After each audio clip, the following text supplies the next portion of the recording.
Hello, everyone. Happy Thursday. It is Mom at Home on a Thursday afternoon here in what is a rainy Southern California day. If it doesn't rain in California, it pours. I think that's a lyric from a song I once heard. Today, we are very excited to welcome our executive director, Carolyn Grant, and a special guest she's brought along to talk about conducting and a lifetime in conducting and being an instrumentalist. So I'm going to turn it over to Carolyn Grant. Hello, everybody. Blur's Day, I think, is the new term. Uh, I'm so excited to be here today. I have brought with me a wonderful musician, conductor, friend. Her name is Alyzes Dreiling. And the reason I know her is because she conducts the museum's adult string orchestra called North Coast Strings. So I thought I would like to bring her on today. She's just got an amazing background and is so passionate and about music and life, and is also has an uncanny ability to pull music out of people, even amateur musicians. So I'm just delighted to know her and delighted to have her as a guest today. So I thought we'd kind of go through a number of topics today, Alyze.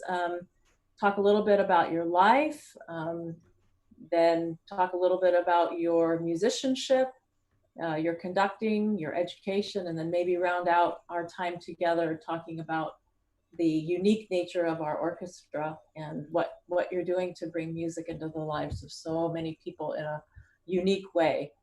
So why don't we start, Alyze, with talking about who you are, where you're from, and how music made its way into your life? Okay. Well, first of all, it's a pleasure to be here. Thank you so much for asking me. I'm from the outside the Detroit, Michigan area, in between, about halfway between Detroit and Ann Arbor. And my father was an organist and a choir director. So music was all around my house all the time. When I was little, I used to go to, he'd take me to, actually my mom had a beautiful voice. It was untrained, but it was beautiful. And she sang in his choir at the church. And every Tuesday night, they would go to practice. And I would, of course, go with them. And I'm talking about, I probably was 3, 4, 5, kind of in that area. And I would just sleep in the pew, but I would listen up to a certain point. So, ever since the beginning of my life, I've had music. We had a piano in the home, and I would play the piano, just fool around on it. My mother started to give me lessons. She played a bit too. My father was a little bit impatient with teaching, and he had started I have one older sister, and that didn't work very well. She disliked piano lessons because I think my dad just didn't really have patience for teaching her. So my mother said, "No, Clem, this time I'll take it over. I'll teach her." Well, so that was wonderful and beautiful. I didn't really like the piano so much, and actually I just ate up the music pretty quickly. It was fairly easy, and I kind of wanted to go on my own path. So as long I always felt like, well, I can read all this music, so I can play any of these songs. Actually, it's not so true, right? I couldn't play any of those songs, but I could read music, so I could work it out slowly. And I didn't like the curriculum of like the early piano music, and so that I kind of went off on my own. It was when we started instruments in school. It was around fourth grade in Michigan at the time. So cello, which I just love the sound of the cello. And so I played that for 9 months, I think, during that school year. And that summer, there was a summer string program. And originally I had signed up for cello. And I think I went to a couple lessons with that and noticed that the violins were smaller, easier to carry, and they had all the beautiful melodies. So I decided from that time on, I think I'm going to play violin. And I never looked back. I picked up the violin, and that was it. It was like, okay, that's my instrument. So that's how I got started, and one thing led to another, and then I started to take lessons, private lessons. A couple years later, I did violin in school, our school program, and in fact, there's a funny that 9-month period that I played cello, I used to get very, very sick with tonsillitis.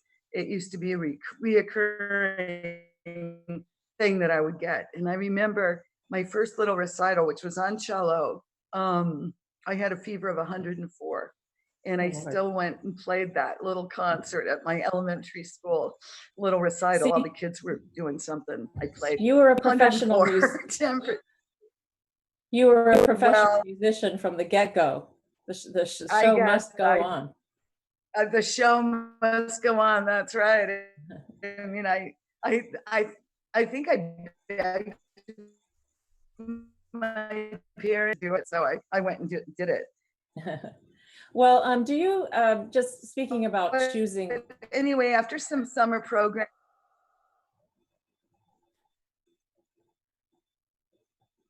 You're freezing up. Go ahead. You're freezing up a little bit. So. Freezing up. But what I was going to ask is, you know, I am of the belief that there's an instrument out there for everybody, and that if everybody as a child had the opportunity to try a wide variety of instruments, that more of us would be involved in music, because we'd be able to experiment and find the instrument that is, you know, speaks to us. I know that our Dr. Piper, our curator, has a wonderful story about how he found the tuba, you know, that he just finally, you know, he finally had the opportunity to find his instrument. I wonder if you believe that as well. Yeah, I do believe that. I just recalled that, in fact, I still have those instruments in the closet. My dad also played flute and clarinet at some time. I'm not sure when, probably in his early school days. And I experimented a little bit with the flute and experimented a little with the clarinet and didn't like either one of those. Isn't that interesting? So I think it's really true what you're saying. Yeah. So they didn't work fairly well, but I just didn't care for it. Yeah. So that's the beginning of your life and your introduction to music, and you went on a path of becoming a professional musician. And I'm wondering if you could give us a little insight into what that means, what the commitment level is to becoming a professional musician. What is the track at school that you take? What are the hours that you spend in the practice rooms? What does that entail?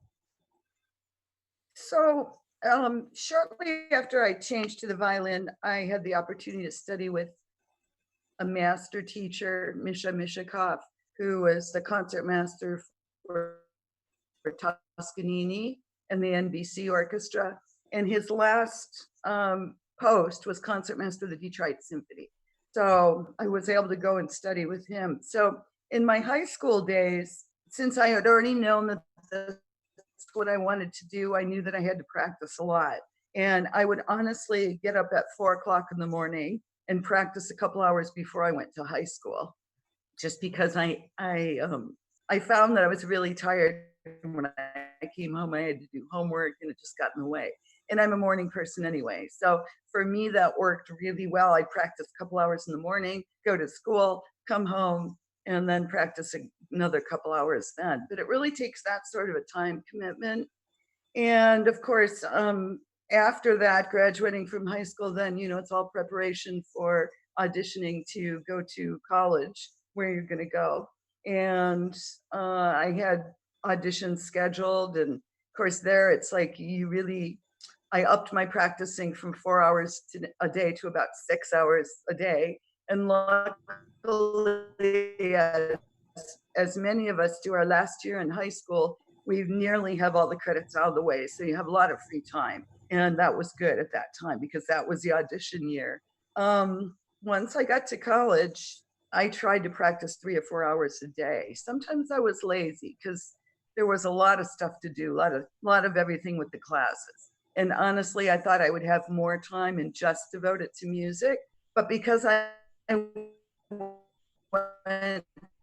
to education classes that I had to take, and I loved going where I went because I also had the opportunity. Well, that was the whole reason why I went there. I had the opportunity to study with Joseph Gingold, who is a legendary teacher, violinist, also concertmaster. He played an NBC Symphony at that time that Mishakov was there too. And then Gingold was a Cleveland Orchestra concertmaster for many, many years. So I was lucky. But going there, but still, you have to make the commitment if you're going to be professional to practice at least 3 or 4 hours a day, if not more. How did you? I was in music school in college and didn't make it. The stress level was the stress level was just immense, and it just wasn't right for me. How did you manage the stress and keep yourself balanced and moving in the right direction?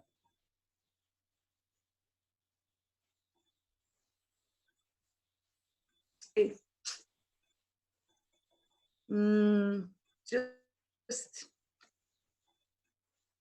Or maybe you didn't have stress. Maybe it was maybe you were so into it. Maybe you just didn't have time for stress. I think being into it does have a factor. It was stressful, but it was not more stressful, I think, than just being a performing musician in general.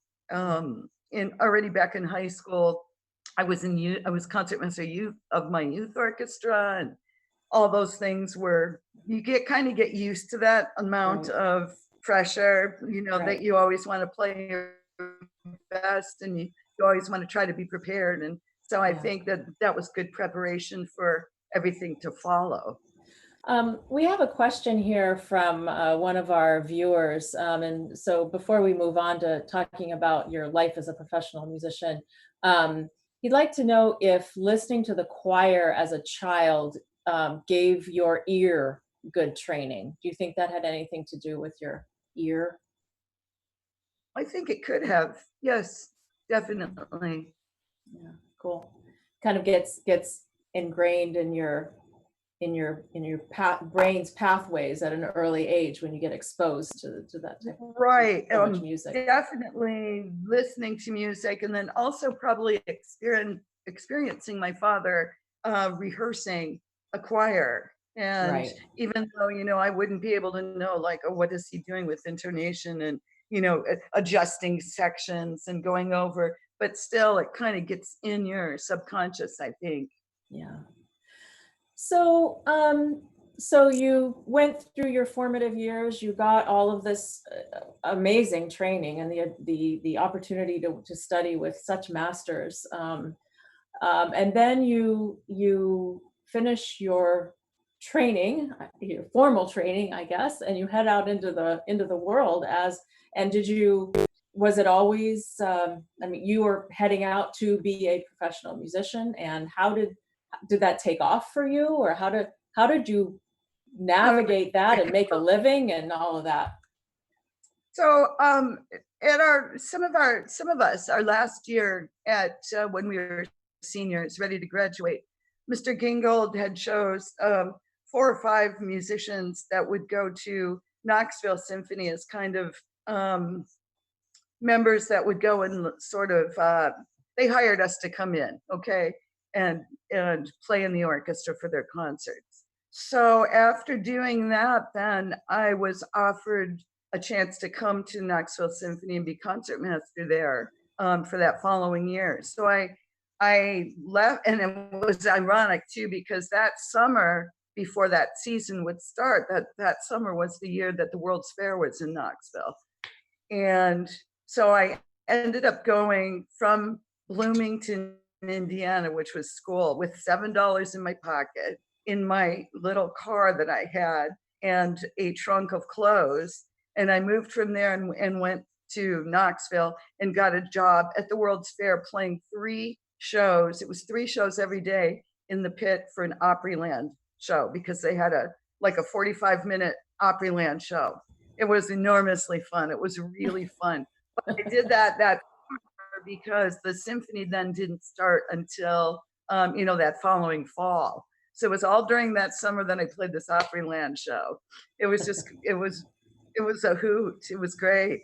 And then the symphony started, and that was my first job. So I was kind of lucky because I went from school directly to a job. Yeah, that's.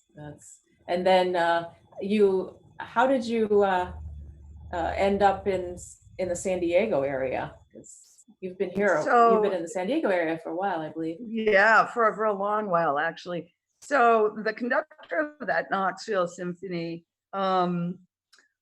we ended up, he moved back to San Diego. He was the conductor of the San Diego Symphony in the late 60s and early 70s.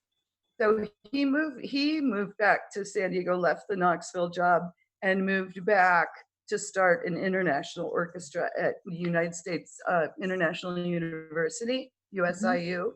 Yeah. And wanted me to come there. And so I did.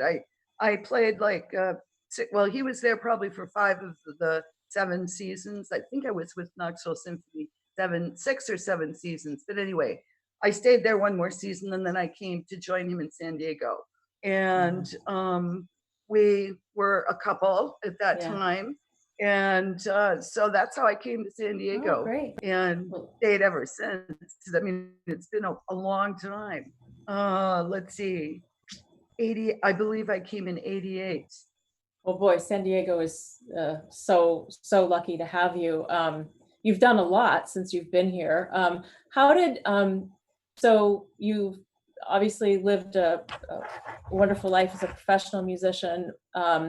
Some people are instrumentalists and they stay instrumentalists, but you have actually added conducting to your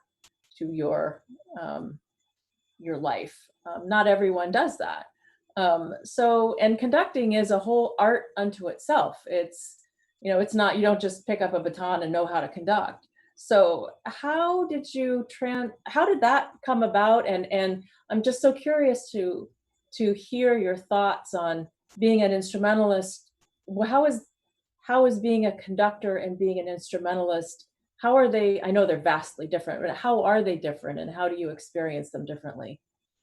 Yeah, I'll tell you, it was by chance totally that I started to conduct, and it was at Zoltan's, my conductor husband's funeral, actually, when I first started to conduct. And I conducted a piece at his funeral, which was a piece that was very close to both of us. After doing that, I sort of felt like, oh, this is something I think I'm supposed to do. And it was shortly after that a woman named Marian Charay, who was with Classics for Kids, the executive director there for many years. I was teaching her daughter violin, and she says to me at one of those lessons, well, we should start an organization called Classics for Kids, and you can conduct the orchestra. And I thought about it, and I thought, oh my gosh, yeah, I guess I think I can do it, And so I did it, and it was very successful. The organization still continues, and even though I left it quite a few years ago, but it's a wonderful organization. Just on a side of that, I was thinking to myself that because my father had a music degree, he had a bunch of pocket scores, which are these miniature scores, right, laying around the house. And even when I was little, when I just started playing violin or just started playing cello, actually, I remember looking at these scores and listening to the recording and following the score with the recording. And I thought that was I love to do that. And that is something that like a conductor would do. I don't know. I probably other instrumentalists do that too, but I just remembered that I found that very fascinating to do and look at what all the instruments are doing at the same time and how neat is that? So I just thought of that, you know, maybe it already had stuck back then. I know that a big part of my relationship with Zoltan was that he was much older than me. So it was kind of a mentor, sort of love mentor relationship that we had. And we would often discuss conducting and how a phrase is given in a cue. And because I played in the orchestra under him, I would, you know, realize like what he's doing, how I'm supposed to play it. So I looked at it from that point of view. And then also we would discuss it a lot from the conducting point of view.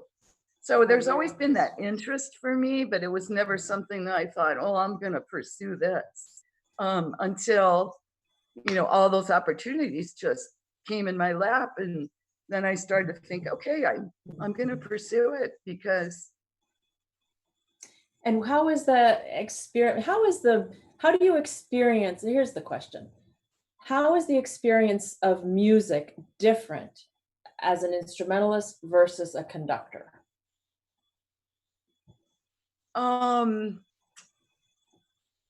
Well, quite different in one sense. As a conductor, you really have to notice what everybody's doing and have one idea of how you want that whole to sound in the end. So you have to have a concept. Um, and if you're playing a recital, as a violinist or instrumentalist, you are able to have that same sort of idea or concept of the music. If you're an orchestral player, you don't really have your own concept. You have the concept of the whole ensemble. So that's why I say it's kind of similar, kind of different. Well, so maybe we can turn our conversation now a little bit to what you're doing now with you conduct. What are your conducting activities right now? And then we'll move into North Coast Strings. Okay, so besides North Coast Strings, yeah, I conduct the symphonic orchestra of the Civic Youth Orchestra, which is it's a tiered system there. So I conduct the orchestra. It's a full orchestra, winds, everything. It's right underneath the top orchestra. I also have my youth philharmonic orchestra, that has been always near and dear to my heart. This started as a string ensemble, very high quality string ensemble, but now we've kind of progressed to be a festival orchestra with, you know, with whole full orchestra experience. Excuse me. And is there anything else I think that's it right now. So you have a very generous heart and a very open heart when it comes to music making. And because your approach is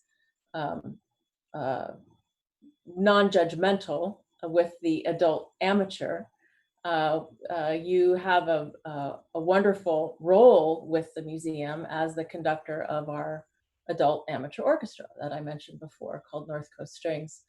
BJ, did you have a picture of that, just to give our viewers an idea? I do. Hold on one moment. Let me bring up that image.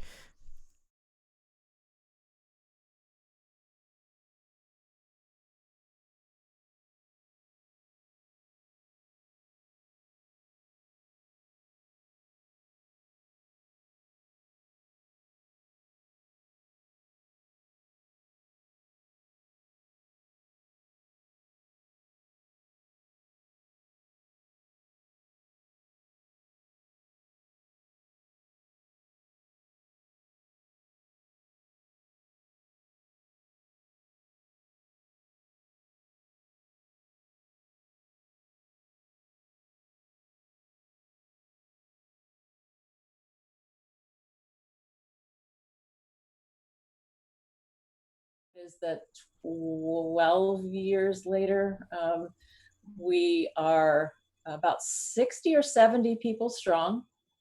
We have divided into 3 sections. We have a skill building section for the people that are new to their instrument or trying a different instrument from what they play. We have an orchestra 1, which is our intermediate orchestra.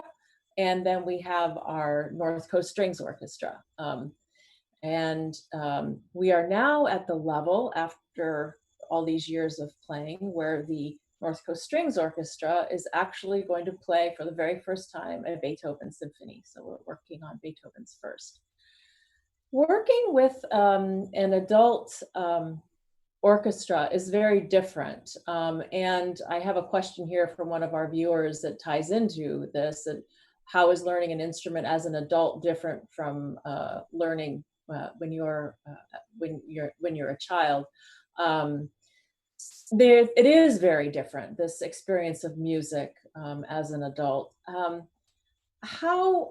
are some initial thoughts? I mean, what were your thoughts going into this new world of music making for you? Because you probably hadn't been around a lot of amateur musicians like us in your career. So why did you say yes to doing this? And how has it been for you? And how is it different from working with the student musicians?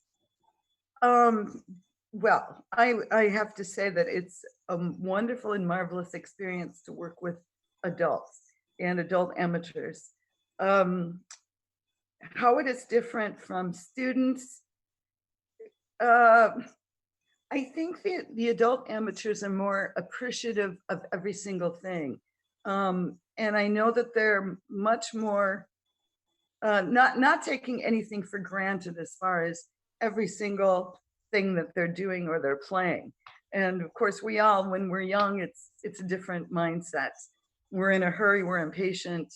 I think adult learners are more patient about their learning, even though they wish that, I want to get there faster, but they are mature enough and have the wisdom to be able to slow something down and to really dissect it. It's a marvelous thing. When you think of the repertoire that we've played in the last year and a half or so, we have not played anything that is really that simple. I'm always thinking things that are, the Mendelssohn String Symphony or the Respighi Third Suites or the Holberg Suites. None of those pieces. I mean, those are all professional level pieces, and we strive to make them the best that we can. And actually, they're quite good. The outcome is quite good. I was just going to say, when I pick repertoire. Yeah, someone had a question about how do you pick that repertoire? I pick it, excuse me, I pick repertoire that is slightly challenging.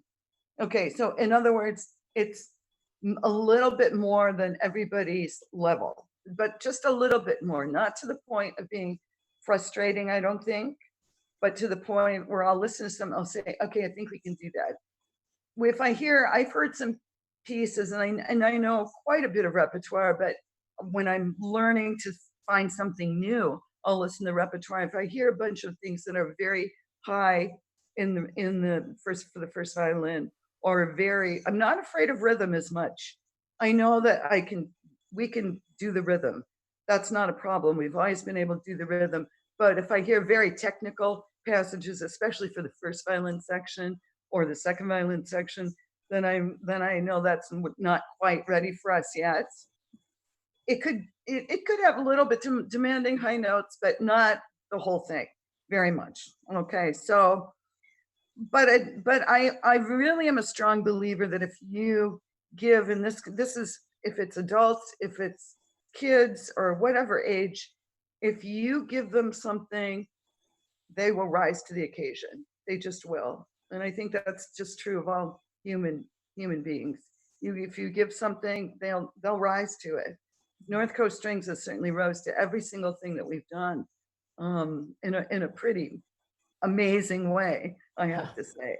everybody practices their part. Everybody takes it extremely seriously. And it's difficult for adults to start an instrument only in the sense that since there's so much physicality and nuanced physicality with playing an instrument, that unless the instrument has been in your hand for so many years, it's not a natural feeling. Okay, so kids that are starting on Suzuki when they're 3 years old, something is to be said for that, even though maybe at that time they're not as serious about it. Certainly the adult player is much more serious, and that's the good thing, right? Yeah. But just having it in your hand and doing it for that many years when your muscles are nice and young, they're subtle, you can still move them. Excuse me. Sorry. Very flexible, then, that's easier at that point. Just like probably learning a language when your brain is more flexible, right? Yeah. It's easier to learn a language when you start soon. But the wisdom and the maturity that comes with an adult player, and the perseverance is something that the younger people just don't have that. Yeah.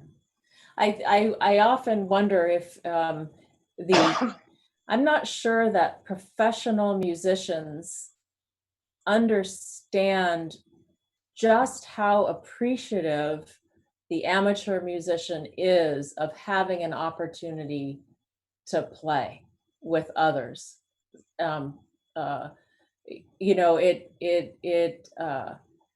So many people, I mean, life can go by without ever having the opportunity to experience making music.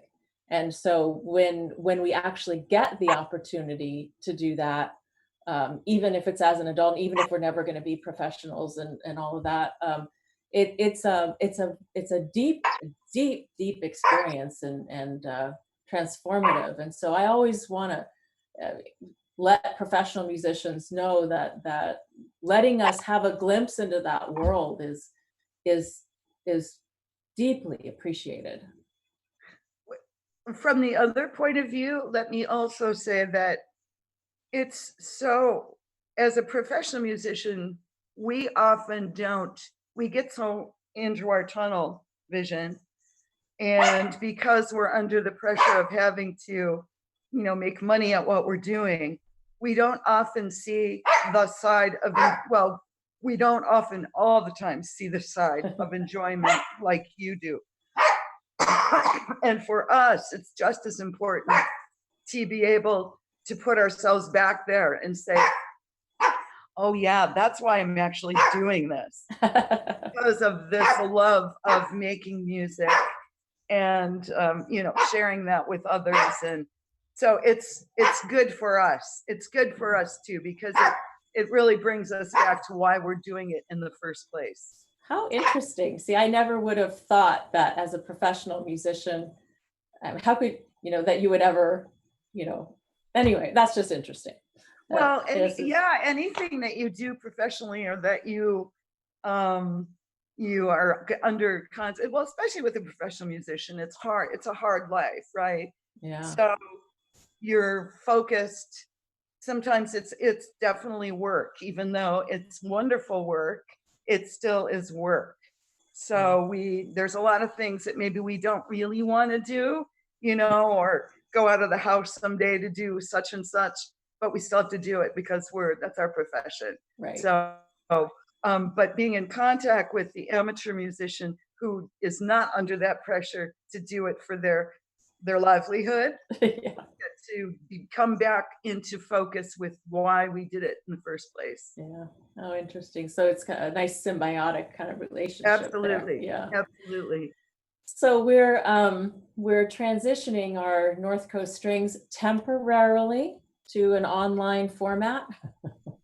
It has been we call it the grand experiment, figuring out how to share music in an online on an online platform. it's not the same thing. It's not doing rehearsals online. It's learning different things and experiencing music in a different way. And it's an opportunity. We're looking at it as an opportunity, but we continue to get together once a week. We're doing, some weeks it's a lecture, other weeks it's technique, masterclass format, things like that. So thank you for coming on this grand adventure and experiment with all of us at the museum and figuring out how to make this work. I did, before we close, want to ask you if you wouldn't mind talking a little bit about your daughter and what a wonderful musician she is. And Yes, I would love to. So she was born, well, my husband Zoltan passed away. Let's see, she was not quite a year old yet. So she never really had the opportunity to know him as a musician, and that would have been just fantastic. But because of her training and background and watching me and my performance, my music and what I'm doing, she was led, and she always had the innate talent, led to music and she didn't like piano, hated violin, didn't want to do that at all. So singing and acting was her thing. And she started taking voice lessons. She did a lot of musical theater before she graduated from high school. Of course, sang in all the choirs at school. And then she started at Indiana University studying with Carol Vaness, who is a world-renowned singer. And then auditioned for Curtis Institute of Music in Philadelphia in her sophomore year from Indiana. And she got in.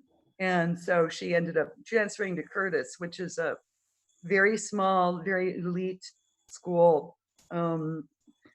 Really, it was such an honor for her to go there. They only take about 20, 22, 25 singers, as opposed to Indiana University, which had like 600 singers. So it's a very small school, and she was lucky to go there. She got her bachelor's there, her master's there. Excuse me. And she also stayed for 2 more years doing an artist year, which is kind of like a community, going out into the community. And so she had a marvelous time there. And that school has a lot of pressure, but it's a wonderful school, wonderful school.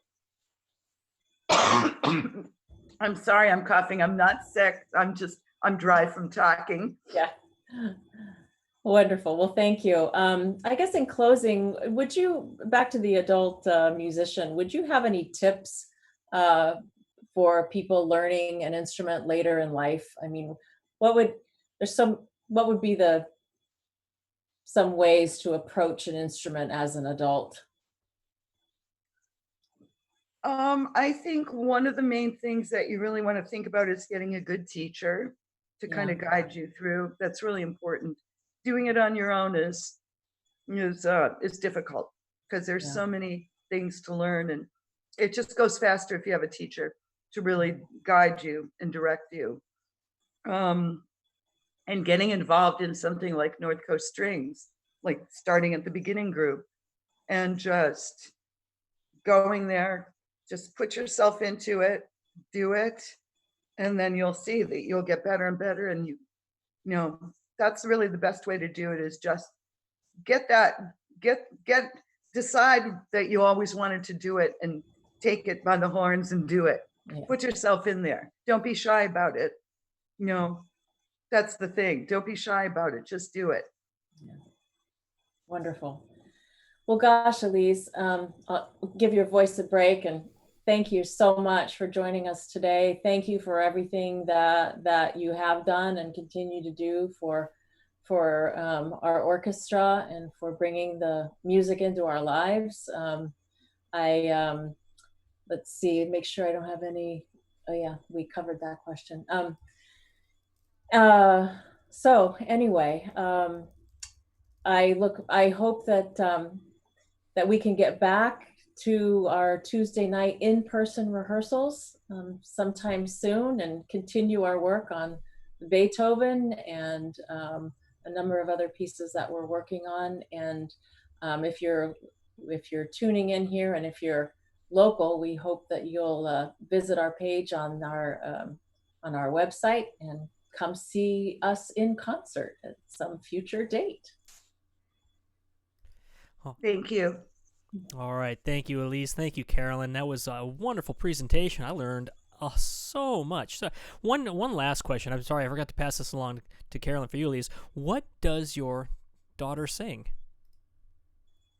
Okay, so yes, I realize I didn't talk much about her singing after school, but she's a soprano, a high soprano, and so she sings opera, and she lives in the Philadelphia area and does a lot of work in Philadelphia and in New York. And one of her main things is new music. So she does a lot of new music, also Baroque music as well. So Baroque and new music. Yes, on both ends of the spectrum. Yeah. Well, how's the joke go? If it ain't Baroque, don't fix it. Is that? There you go. Sorry, everyone. That's right. I apologize. I'm a drummer. I can't help myself. Anyway, thanks for joining us today. Hope you enjoyed today's session with Alyze and Carolyn. You can also find out more. They were talking about the North Coast Strings program on our website, www.museumofmakingmusic.org. You can find that in the education links at the top of the page. And hopefully you'll join us for tomorrow's session. We're welcoming back one of our volunteers, Mr. Jack Hill, former volunteer and a musician. He plays the Hammond B3, and he's going to be sharing his life as a musician, and he's going to be sharing a little bit of that B3 with us too. So tune in tomorrow at 2 p.m. Pacific time. You can visit us on our website, and that'll take you right to our YouTube page. All right, everybody, take care and have a great day.